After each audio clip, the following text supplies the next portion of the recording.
Good morning, everyone. Once more, we welcome you to our reflection.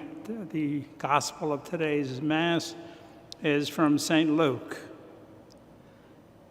Jesus told his disciples a parable. Can a blind person guide a blind person? Will both not fall into a pit? No disciple is superior to the teacher, but when fully trained, every disciple will be like his teacher. Why do you notice the splinter in your brother's eye, but do not perceive the wooden beam in your own? How can you say to your brother, "Brother, let me remove the splinter in your eye," when you do not even notice the wooden beam in your own eye? You hypocrite! Remove the wooden beam from your eye first. Then you will see clearly to remove the splinter in your brother's eye. The Gospel of the Lord. In this parable, Jesus uses very graphic examples that we should be able to grasp.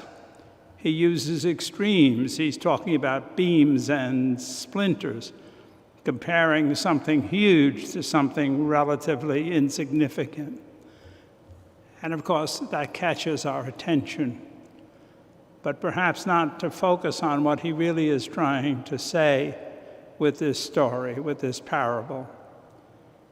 Jesus, in trying to sum up all of the teaching at one point in his public ministry, says to the Pharisees, if you want to sum up all the laws and all the regulations, then it's to love God. And if you're going to love God, you must love your neighbor, and then you love yourself. But in fact, we don't do it step by step. Two things might help us. One is that when I love someone, the only person that I can offer in my love, in my relationship, is me. And that's the person, that's the way in which I communicate God's presence, through the person that he created, through my humanity, limited, imperfect, one that I really don't have all that control over sometimes, especially when one of my weaknesses is surfaced. My impatience, my temper, my lack of forgiveness, whatever it might be, maybe all three. But the point is that when I have my weaknesses exposed, I usually am keenly aware of it. And those are not my best days of loving.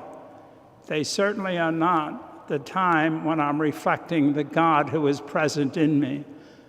It's not a time when I am the best in my humanity. So what Jesus is saying in this parable is, work on yourselves. Don't worry so much about others. It's easy to see their problems, relatively insignificant perhaps, but it's difficult for me to look within myself, to be honest, to be critiquing. Maybe one of the reasons I find it so difficult is because I have in my head the idea that Jesus expects me to become perfect, and I'm not anywhere near that. As a matter of fact, when I go to confession, I find myself sometimes hearing the same kind of confession that I did when I was 7 years old. Now that's embarrassing. I'm still disobedient. I'm still using bad language. Whatever it is, I'm unkind to people. Okay, I mean, those are serious. We should look at them. But at the same time, when am I going to get better? And how do I measure being better? By being perfect, by being without faults. And therefore, I'm doomed to two things. One is failure, or the one I choose is I ignore it. I concentrate on everybody else. I'm not as bad as so-and-so, at least. Or I could be better, but look at what so-and-so is doing. And so the idea of loving myself means to look within myself and to acknowledge whatever it is today that I may find making it difficult, if not impossible, for me to allow the God in me to be experienced by others. What is within me that makes it difficult for me to love the way Jesus has commanded.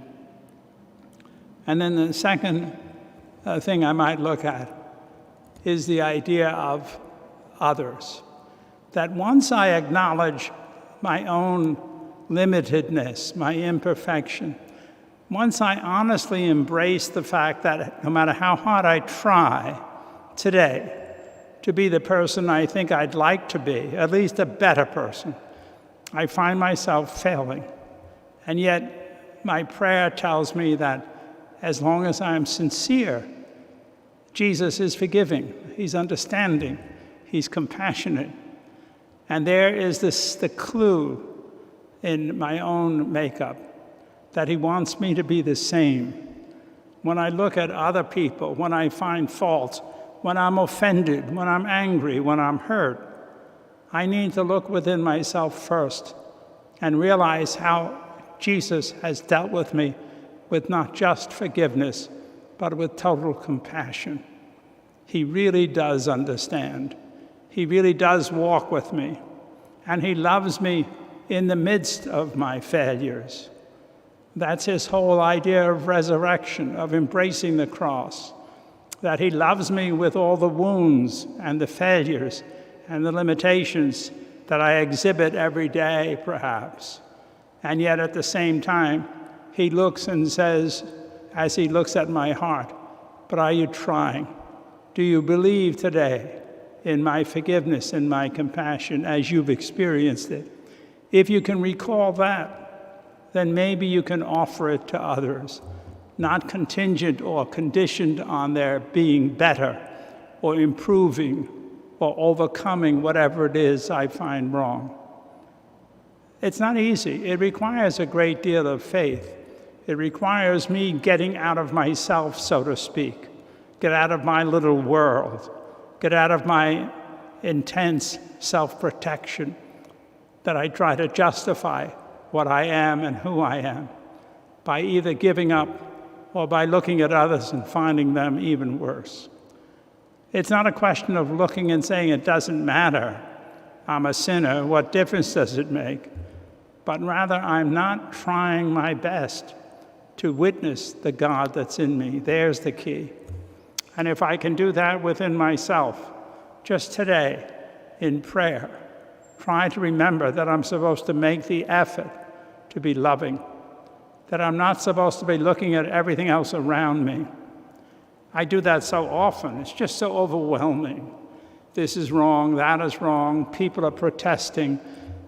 We read stories in the newspaper, or we perhaps have a family issue, and we just say, well, it's just overwhelming.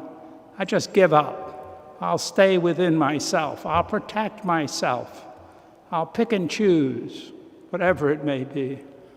And Jesus says, I'm not asking that. I'm asking you to take the day, beginning now, realize that I'm in the middle of the day, that I'm in you, that I'm in each person and every circumstance that I may encounter, that I'm not alone, and that he wants me to try to be the best I can be, to look within myself and to remember how his compassion and forgiveness has been with me every day, and then offer that as well as I possibly can to every person with whom I come into contact.